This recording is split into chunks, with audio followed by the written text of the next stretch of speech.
L'URSSAF, les impôts, la facturation électronique, tout s'est complexifié. Si vous pensez encore gérer votre micro-entreprise en 2026 avec un simple fichier Excel et un compte perso, vous êtes déjà en danger sans le savoir.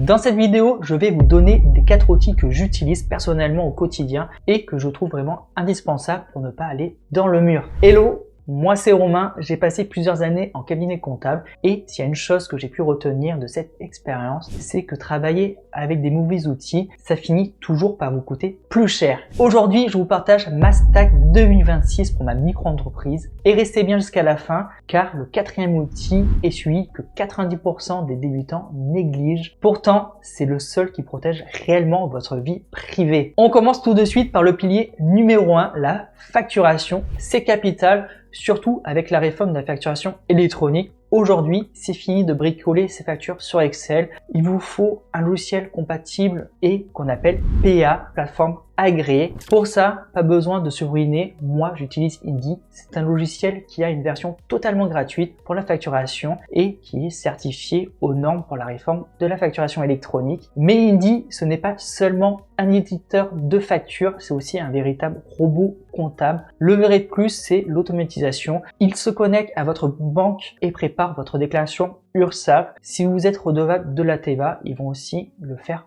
automatiquement pour vous. Perso, moi je trouve que c'est une énorme charge mentale en moins et ça me fait gagner des heures de travail chaque mois. Tout ça pour un coût ridicule, 12 € par mois pour la version full automatisée vu que je paye annuellement. Et si comme moi vous voulez utiliser Indy, je vous ai mis un lien en description de la vidéo qui vous donne droit à la meilleure offre du moment. On est plus de 200 000 utilisateurs réguliers chez Indy et pour info, ils sont notés 4,8 sur 5 sur le site d'avis Trustpilot avec plus de 11 000 avis, ce qui est vraiment considérable. Avoir un compte à carré, c'est bien, mais il faut savoir où va son argent. Ici, deux écoles s'affrontent pour le compte pro. L'option numéro 1, c'est la simplicité. Avec Indy, vous pourrez rester chez eux. Ils proposent un compte pro gratuit avec un IBAN français et une carte physique et virtuelle. C'est parfait pour tout ce qui est consultant ou freelance qui veulent avoir 0 frais et tout au même endroit. Petit bémol à connaître, on ne peut avoir qu'un seul compte Indy pour le moment. Donc, si vous avez une SCI ou une autre société à côté, ça peut vous bloquer sur ce point. Deuxième option, plus puissante, Conto. Si vous avez des besoins plus complexes ou plusieurs sociétés, Conto est vraiment excellent comme solution. Pour être transparent,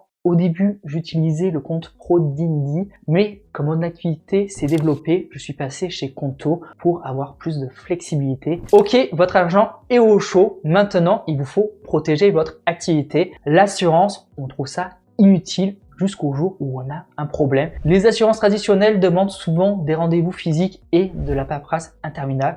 Moi, je suis assuré chez Aurus, c'est le meilleur rapport qualité-prix que j'ai pu trouver. On est assuré en moins de 3 minutes et les prix commencent à seulement 13 €. Perso, pour ma couverture complète, je suis à 19,77 € par mois exactement. Et si vous passez par le lien en description de la vidéo, vous allez avoir jusqu'à 10% de réduction immédiate sur votre contrat. C'est pas négligeable sur le long terme. Ce que j'aime chez eux, c'est la réactivité. J'ai malheureusement dû faire appel à leur service récemment. D'ailleurs, si vous voulez voir comment ils ont géré mon problème, j'ai fait une vidéo complète sur ma mésaventure. La vidéo doit s'afficher à l'écran, je vous mets aussi en description, allez la voir après cette vidéo. Aurus est aussi très bien noté, 4,9 sur 5 pour une assurance, c'est assez exceptionnel. On arrive au fameux 4e outil qui est vraiment indispensable pour votre vie privée. Le problème, c'est quand vous allez créer votre micro-entreprise, votre adresse personnelle devient publique sur Internet. Elle est sur votre site, vos factures, vos contrats. N'importe qui peut la trouver et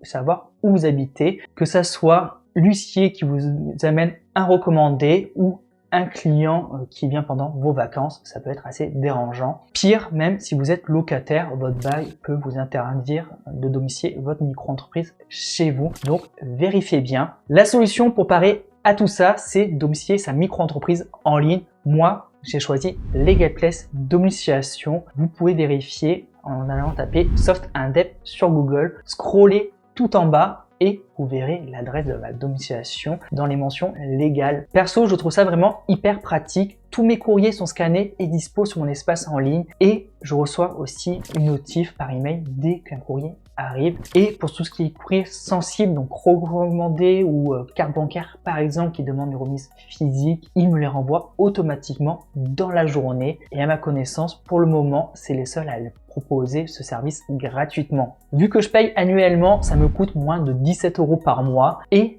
en plus, il y a un petit hack à savoir, vu qu'ils ont une adresse à Paris, ça nous permet de profiter du taux de CFE, donc la cotisation foncière des entreprises, parmi les plus bas de France. Donc l'abonnement est souvent remboursé par l'économie d'impôts que vous allez faire. Si vous voulez sécuriser votre adresse perso, vous avez 15% sur votre domiciliation avec le code SOFTDEAL, donc profitez-en. Voilà ma stack idéale pour les micro-entreprises en 2026. Indy pour piloter, e-facturer, Indy Ubuntu pour encaisser, Horus pour l'assurance et LegalPlace domiciliation pour protéger ma vie privée. Avec ça, vous avez couvert toute la partie administrative et légale. Mais maintenant, il faut vendre. Si vous voulez savoir quel outil j'utilise pour la croissance, le CRM, l'organisation, j'ai préparé une autre vidéo dédiée qui doit s'afficher à l'écran. Je vous dis à tout de suite.